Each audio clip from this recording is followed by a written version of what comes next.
YouTube? Welcome back to my channel. It's your boy D Dyson. True Detective episode 2, and one of the best shows of January.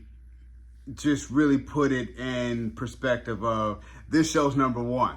And with this episode, I had to really watch this again because I'm telling myself this is building up so much.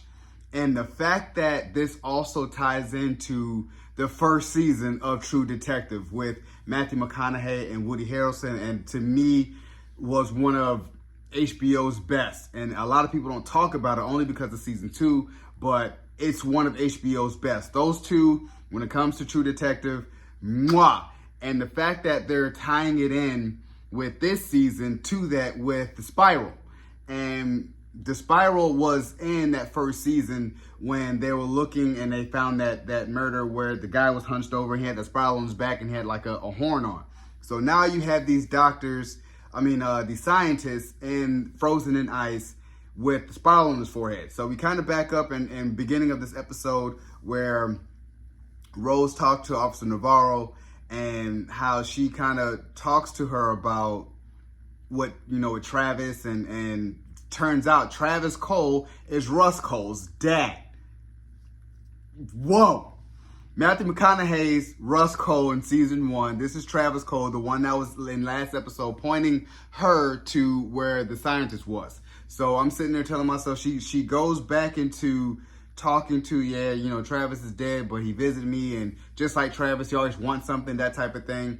And when Liz kind of, I feel like Officer Navarro, let me back up. Officer Navarro, as Rose is telling her about what happened, she's kind of like, don't confuse mental health with basically the spirit world reaching out to you. And it's something else very important. She said they only want 3 things. 1, they miss you.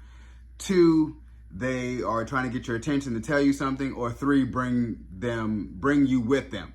And I was like, that is very true. And so it kind of fast forwards into Liz, as Liz is trying to up in the school to try to talk to Bryce, who's the geology teacher.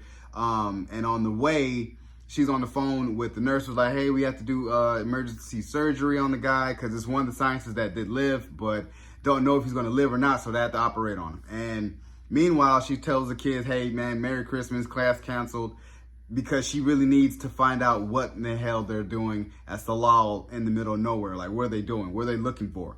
So he kind of gives her a crash course about the Earth's gravitational pull. And we see that with first episode of the deer running off the cliff. Like, that happens, especially we're in Alaska.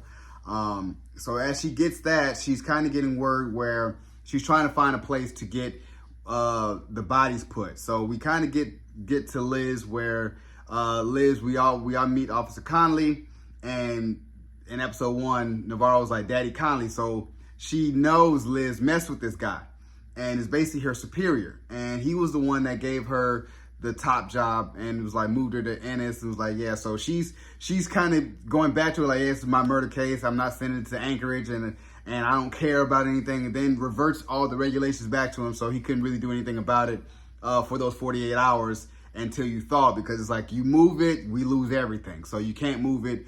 And that's when she kind of calls up and goes to the ice rink where her stepdaughter is, and we kind of understand that now that is her stepdaughter, and she don't really like her, but she's just like, hey, you got to go home, and you guys had a hockey game or whatever, but we got to go home. So it gets to that point where a lot of loose ends tie into what's going on. I love the aspect of her really being a detective, especially with, like the son, Hank is his dad, but the son, and they're just really being a detective. Like, you're not asking the right questions. And I was like, man, that's dope.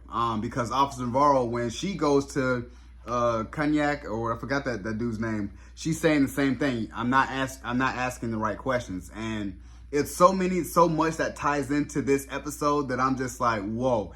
Then you find out that Raymond Clark is missing, and Raymond Clark's RV, it may tie into Russ Cole's old RV, but as they get there, and I love how they really get there doing True Detective work, finding out that it had all these little, just like in season 1, these little wood carvings, the animal bones, And I was like, man, we're tying it all in. We may finally get the Yellow King. And something up to that effect. And that's why I'm just like, I'm loving where this goes. I'm fanning out so much because there's so much to talk about in here that I don't want to go over that. You know, you could be here for 15, 20 minutes talking about this, but I love every minute of this episode. I may watch it one more time just to make sure that, because I was watching it in passing, but I had to watch it, but I was like, I really need to do a deep dive into watching this episode because it's setting up so much for this season, and I'm here for it. 10 out of 10. No, man, just everything about it. We even get a Jodie Foster sex scene in here, love scene, and I'm just like, never seen that before. But I was like, whoa, this is a lot, and I love it. I love it. HBO is number one when it comes to TV shows. They knock it out the park.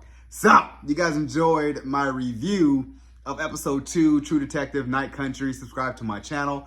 Post a comment down below and like the video. It's your boy, D Dyson. Peace.